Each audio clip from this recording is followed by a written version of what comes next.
Please subscribe to my channel. Hit the bell icon and never miss any updates.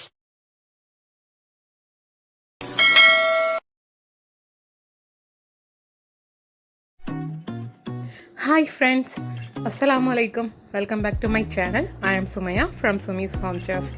இன்றைக்கி நாம் சூப்பர்பான சாஃப்டான ஒரு புட்டிங் ரெசிபி தான் பார்க்க போகிறோம். இது வந்து நாம் ப்ரெட்டை வச்சு செய்ய போகிறோம். ஸோ உங்கள் வீட்டில் ப்ரெட் இருக்கா, எக்ஸ்பிரி டேட் முடிகிறதுக்குள்ளாடி இதை மறக்காமல் செஞ்சு பாருங்கள். இதை நீங்கள் சாப்பிட்டு பார்த்தீங்கன்னா இதை ப்ரெட்டை வச்சு செஞ்சதுன்னு நம்பவே மாட்டீங்க. அவ்வளோ சாஃப்டாகவும் ஸ்மூத்தாகவும் இருக்கும், க்ரீமியாகவும் இருக்கும். அண்ட் இந்த புட்டிங் பார்த்திங்கன்னா பார்க்குறதுக்கு மார்பிள் மாதிரி இருக்கிறதுக்காக 3 ஃப்ளேவரில் செஞ்சுருக்கேன். இப்போ வாங்க இது எப்படி பண்ணுறதுன்னு பார்க்கலாம்.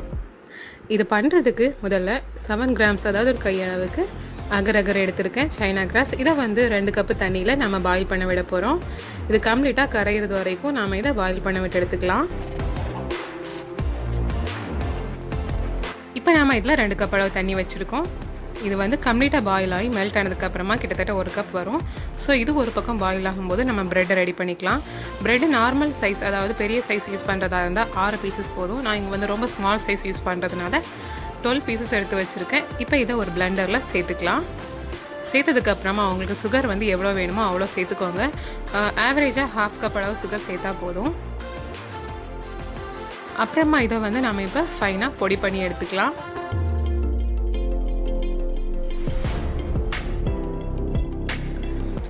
இந்த மாதிரி நல்லா ஃபைனாக பொடி பண்ணதுக்கு அப்புறமா நாம் இதில் பால் சேர்த்து கிரைண்ட் பண்ணி எடுத்துக்கலாம். 2 கப்பு பால், அதாவது 400 ml பால் சேர்த்துக்கலாம். சேர்த்து இதை ஒரு வாட்டி கூட நம்ம மிக்சியில் அரைச்சி எடுத்ததுக்கப்புறமா இதை ஒரு பாத்திரத்துக்கு ட்ரான்ஸ்ஃபர் பண்ணிக்கலாம். ட்ரான்ஸ்ஃபர் பண்ணதுக்கு அப்புறமா இது அப்படியே இருக்கட்டும். இன்னொரு பக்கம் நம்ம அகர் வச்சது நல்லா கரைஞ்சிருக்கு பாருங்கள். இப்போ இதை அப்படியே ஃபில்டர் பண்ணி நாம் இதை வந்து அரைச்சி வச்சுருக்கக்கூடிய ப்ரெட் அண்ட் மில்க் அதில் வந்து சேர்த்துக்கலாம். ஸோ நல்லா வடிகட்டி சேர்த்ததுக்கு அப்புறமா நம்ம திருப்பி அதை ஸ்டவ்வில் வச்சு ஹீட் பண்ண போகிறோம். இப்போ நம்ம ஹீட் பண்ண ஆரம்பித்தாச்சு. அதாவது அகர் வடித்து சேர்த்ததுக்கு அப்புறமா ஸ்டவ்வில் வச்சுருக்கோம்.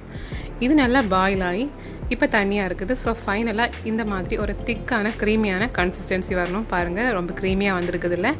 இப்போ நாம் இதை ஸ்டவ்வை ஆஃப் பண்ணிக்கலாம். ஸோ இதை ரொம்ப நேரம் பாயில் பண்ண விடணும்னு இல்லை. 2 கொதி வந்து ஒரு 5 மினிட்ஸ் லோ ஃப்ளேமில் வச்சு கொதிக்க வச்சு எடுத்தாலே போதும். 3 போர்ஷனாக இதை நான் டிவைட் பண்ணி எடுத்துருக்கேன், 3 ஃப்ளேவராக இருக்கிறதுக்காக. ஸோ ஒன்றில் வந்து எதுவுமே சேர்க்க போகிறதில்ல, இன்னொன்றில் வந்து காஃபி பவுடர் சேர்த்துருக்கேன். ஸோ காஃபி பவுடர் உங்களுக்கு வந்து எந்த அளவுக்கு கலர் வரணுமோ அதுக்கேற்றது மாதிரி சேர்த்துக்கோங்க. நான் வந்து ஜஸ்ட் நம்ம குடிக்கிறதுக்கு காஃபி எவ்வளோ சேர்ப்போமோ அந்த மாதிரியான கலர் வர்றது வரைக்கும் சேர்த்துருக்கேன். அப்புறமா வந்து இன்னொரு பக்கம் கொக்கோ பவுடர், இது வந்து சாக்லேட் ஃப்ளேவருக்காக. ஸோ இதுவும் நல்லா 1 டேபிள் ஸ்பூன் சேர்த்துருக்கேன், நல்லா கலந்து எடுத்துக்கலாம். ஸோ ஃப்ரெண்ட்ஸ், இப்போ நமக்கு ப்ரெட் புட்டிங் செய்கிறதுக்கான 3 லேயரும் தயாராக இருக்குது. இப்போ இது வந்து செட் ஆகிறதுக்கு முன்னாடி நாம் இதை அரேஞ்ச் பண்ணிக்கலாம்.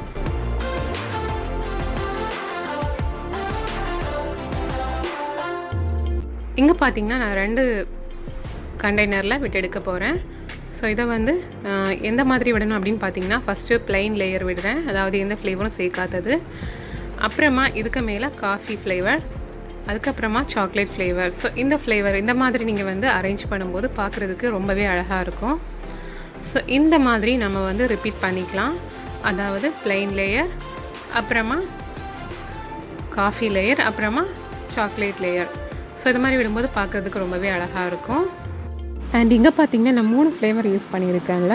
ஸோ உங்களுக்கு வந்து காஃபி ஃப்ளேவர் அந்த மாதிரி விருப்பம் இல்லாமல் இருந்துச்சுன்னா நீங்கள் வெறும் 2 ஃப்ளேவர் செஞ்சுக்கலாம். அது மட்டும் இல்லாமல் வெறும் ப்ளைனாக கூட நீங்கள் பண்ணிக்கலாம். வெனிலா எசன்ஸ் மட்டும் சேர்த்து ப்ளைனாக கூட பண்ணிக்கலாம். நான் இங்கே வந்து பார்க்குறதுக்கு அழகாக இருக்கிறதுக்காகவும் அண்டு காஃபி ஃப்ளேவர் வந்து ரொம்ப நல்லா இருக்கும் அப்படிங்கிறதுக்காகவும் நான் இங்கே சேர்த்துருக்கேன். ஸோ இந்த மாதிரி இல்லைனா வந்து நார்மலாக ப்ளைனாக பண்ணுறதும் உங்களுக்கு விருப்பத்துக்கு ஏற்ற மாதிரி நீங்கள் பண்ணிக்கலாம். அவ்வளோதான் ஃப்ரெண்ட்ஸ், முடிஞ்சிருச்சு. இப்போ ஃபைனலாக ஜஸ்ட் ஒரு சின்ன மேலே ஒரு நைஃபை வச்சு டிசைன் போட்டுக்கிறேன். இதை வந்து நாம் இப்போ 1 மணி நேரம் ஃப்ரிட்ஜில் வச்சுட்டு எடுத்துக்கலாம். அப்போ வந்து கரெக்டாக அது செட் ஆகிரும்.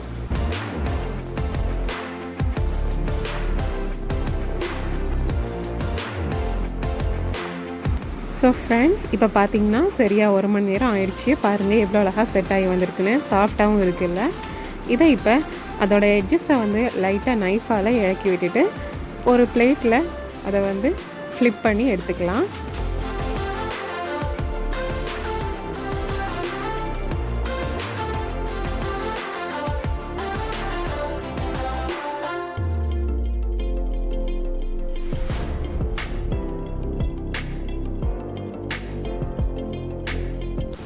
அவ்வளோதான் ஃப்ரெண்ட்ஸ், நம்மளோட சூப்பரான 3 ஃப்ளேவரில் பிரெட் புட்டிங் வந்து ரொம்பவே சுலபமாக தயாராகிடுச்சு.